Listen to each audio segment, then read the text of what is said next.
The capacity to learn is a gift. The ability to learn is a skill. The willingness to learn is a choice. Welcome to Social Class, children. Let us listen 1 minute reading. The Hanging Garden of Babylon were one of the 7 wonders of the ancient world. It was described as a remarkable feat of engineering with an ascending series of tiered gardens containing a wide variety of trees, resembling a large green mountain constructed of mud bricks.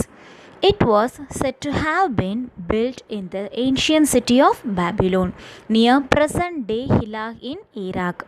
Its name is derived from the Greek word which has a broader meaning than the modern English word hanging and refers to the trees planted on the raised structure. According to one legend, the hanging gardens were built alongside a grand palace known as the Marvel of Mankind by the Neo Babylonian king for his wife because she missed the green hills and valleys of her homeland. Okay, guys, shall we move on to the concept? Mesopotamia refers to the region of Iraq and Kuwait in West Asia. Several kingdoms emerged around the city-states of this region from the early 3rd BCE. The Sumerian, Akkadian, Babylonian, and Assyrian civilizations flourished in Mesopotamia. In the Greek language, Meso means in between and Potamus means river. The Euphrates and Tigris flow here and drain into the Persian Gulf. Since this area is in between two rivers, it is known as Mesopotamia. The oldest civilization in Mesopotamia belonged to the Sumerians. The Sumerians were the contemporaries of the people of Indus and the Egyptian civilizations. These civilizations had a trade connection. The Sumerians settled in the lower Tigris Valley around 5000 to 4000 BCE. During the early phase of Sumerian civilization, kings acted as a chief priest. Their political domination came to an end by 2450 BC.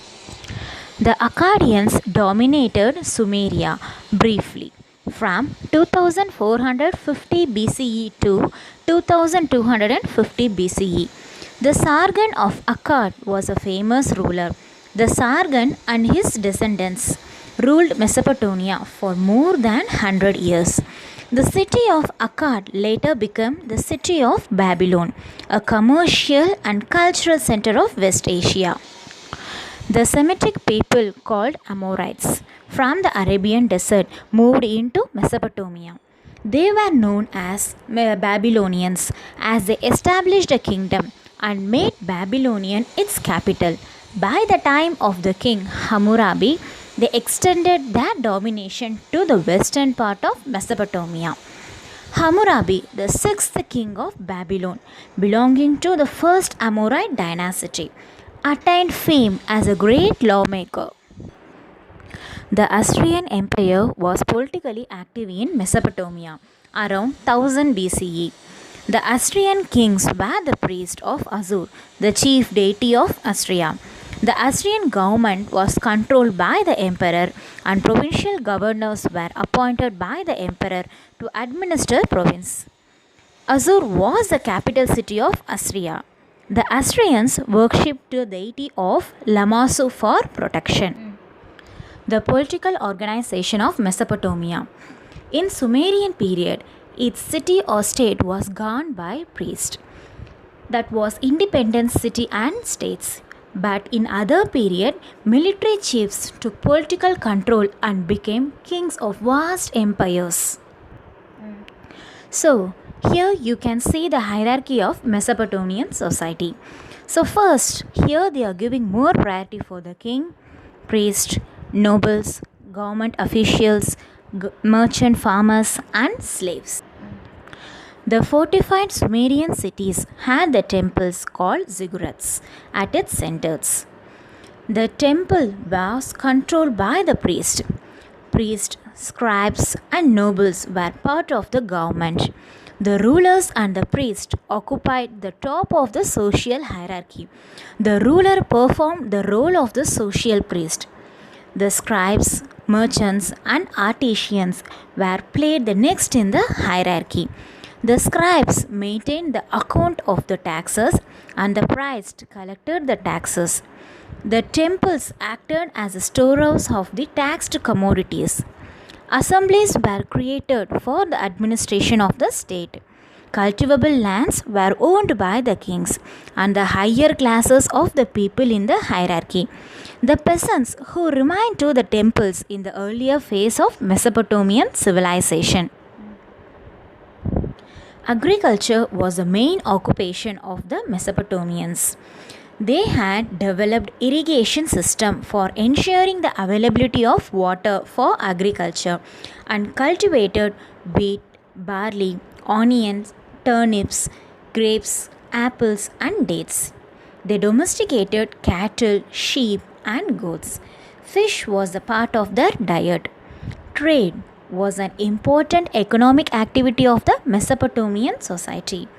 They traded with Syria and Asia in the west and in Iraq and the Indus Valley civilization in the east. The Hammurabi Code is an important legal document that specifies the laws related to the various crimes.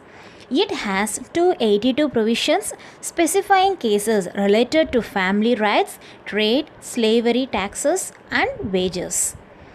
An eye for an eye and a tooth for a tooth form of justice is used in the Hammurabi Code.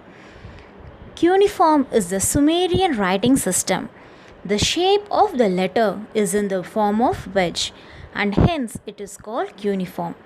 Evolving around 3000 BCE, it is one of the earliest scripts of the world. They used this script for commercial transactions and writing letters and stories. The clay tablets contains loads of information on the Sumerian civilization. The Mesopotamians' art includes sculptures in stone and clay. A few paintings and sculptures from the Mesopotamian times have survived today. Massive sculptures were created at the time of Assyrian and Babylonian empires. Development of script is an important milestone in human history. Writing system began to emerge in Sumeria in the later part of 4th millennium. The Mesopotamians excelled in mathematics, astronomy, and medicine. Sumerian calendar had 7 days in a week. Their numerical systems had place value. They created the water clock and lunar calendar based on the movement of the moon. Contribution of the Mesopotamian civilization. The invention of the potter's wheel is credited to the Sumerians. They developed the calendar system of 360 days and divided a circle into 360 units. The cuneiform system of writings was their contribution. The Hammurabi's law code was another legacy of Mesopotamians. Thank you for watching this video. See you in the next session.